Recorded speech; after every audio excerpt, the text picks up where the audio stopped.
Hello नमस्कार, स्वागत है आपका अपने यूट्यूब चैनल स्टडी मटेरियल में। आज मैं आपको बताने जा रही हूँ मध्यकाल के बारे में। तो मध्यकाल में जो कुछ इंपॉर्टेंट पॉइंट है उन्हें मैं शेयर करने जा रही हूँ। चलिए स्टार्ट करते हैं।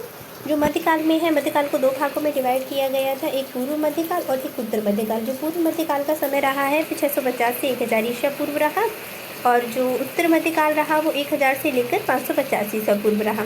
जो पूर्व मध्यकाल है वो पाल शैली से रिलेटेड है।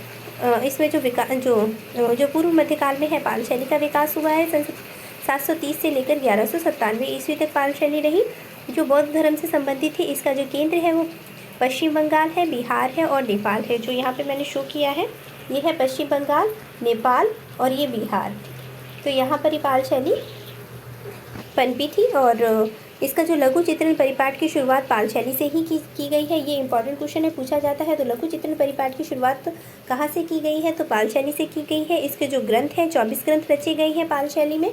तो जो प्रथम है वो ताड़पत्र ग्रंथ है और उसका नाम क्या है? अष्टसहस्त्रिका प्राज्ञ परिमिता। याद रखना है इसे, अष्टसहस्त्रिका प्राज्ञ परिमिता। ये ताड़पत्र ग्रंथ है। किस शैली से रिलेटेड है? तो ये पाल शैली से रिलेटेड है। और ये किस पे लिखा गया है? ये ताड़पत्र पर लिखा गया है। ये भारत का प्रथम ताड़पत्र ग्रंथ है, अष्टसहस्त्रिका प्राज्ञ परिमिता। इसके जो लेखक हैं ये नागार्जुन इसके लेखक हैं। और जो इसमें जो ताड़पत्र है, इस तरीके का ताड़पत्र है। इसकी जो लंबाई है वो 22 सही 1/2 और 22 सही 1/4 है। अगर आपको पॉइंटों में पूछ लिया जाए तो इसका आ जाएगा 22.25 और 2.5 आएगा 1/2 का, और 1/4 का आ जाएगा 22.25 आ जाएगा। इसे निकाल लें, आप देख लेना एक बार निकाल के भी, ठीक है। तो जो हमारे ताड़पत्र है इसमें बीच में बनाई जाती है चित्र और साइड से इसमें लेखन किया जाता था। तो आसपास थोड़ा थोड़ा बॉर्डर था।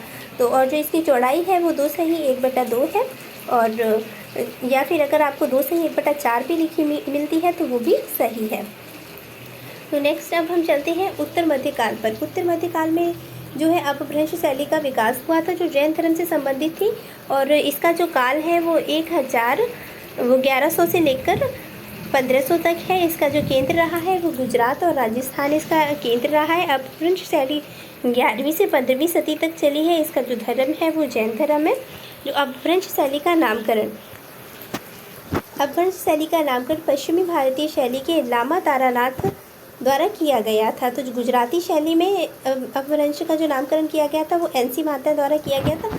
और जो अपभ्रंश जो कहा गया था वो राय कृष्ण दास के द्वारा कहा गया था। ये इंपॉर्टेंट, जो अपभ्रंश किसके द्वारा नामकरण किया गया था? तो राय कृष्ण दास के द्वारा इसका नामकरण किया गया था।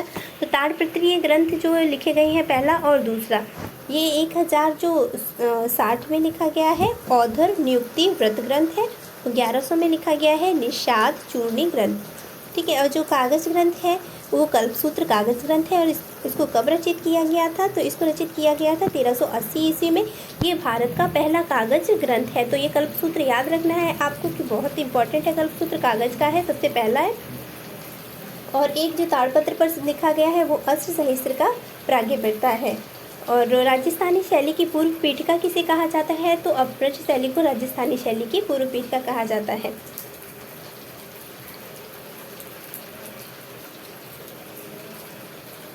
राजस्थानी शैली जो है, राजस्थानी शैली का विकास हुआ था 16वीं से 19वीं सदी में हुआ था। राजस्थान शब्द का प्रयोग किया गया था सन 1829 ईस्वी में Alnus and Andy क्यूरिज of Rajasthan पुस्तक में इस शब्द का प्रयोग किया गया था। किसके द्वारा किया गया था? तो कर्नल टॉड के द्वारा इसका प्रयोग किया गया था। संभवतः सन 1765 ईस्वी के शिलालेख में राजस्थान शब्द का प्रयोग किया गया था।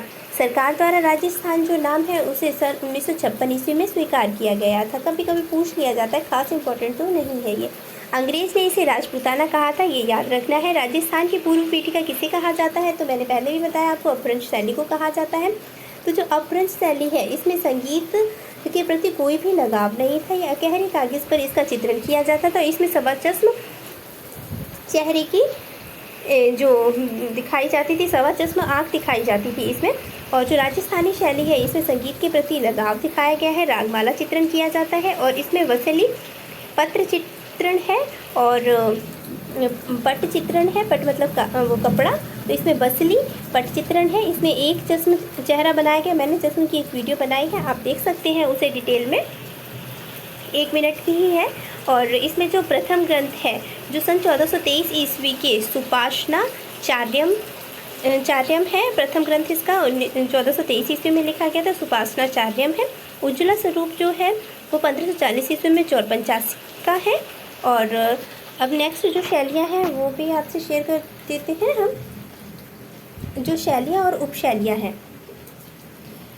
तो जो शैलियाँ काफ़ी कंजस्टेड लिखी हुई है, माफ़ करना, फिर मैं समझाई दे रही हूँ। तो जो शैलियाँ व उपशैलियाँ है, जो मेवाड़ शैली है, मेवाड़ शैली जो है सिसोदिया वंश से रिलेटेड थी, और ये जो है उदयपुर, नाथद्वार और देवगढ़ में है। जो माखड़ शैली है राठौर वंश से संबंधित है, ये जोधपुर, बीकानेर, किशनगढ़, अजमेर और नागौर में फैली। और हड़ौती शैली हाड़ी वंश की है, जो बूंदी शैली के नाम से, बूंदी शैली, कोटा शैली और झाड़वड़ शैली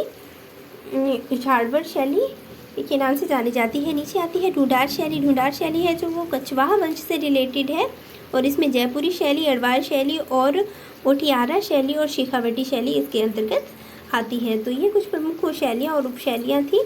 और इसमें जो है झीलें, जो उदयपुर है उसमें जो उदयपुर की शैली में झीलें प्रमुख हैं, और जो नाथद्वार में है यहाँ पर पिछवाई प्रमुख है। और जो किशनगढ़ में है बनी ठनी मूर्ति बहुत प्रसिद्ध है, ये पूछी जाती है, बनी ठनी किशनगढ़ की है, और ये माखाड़ शैली से रिलेटेड करती है। वीडियो सुनने के लिए आपका बहुत बहुत धन्यवाद। मिलते हैं नेक्स्ट वीडियो के साथ, तब तक बने रहिए हमारे साथ। जय हिंद, जय भारत।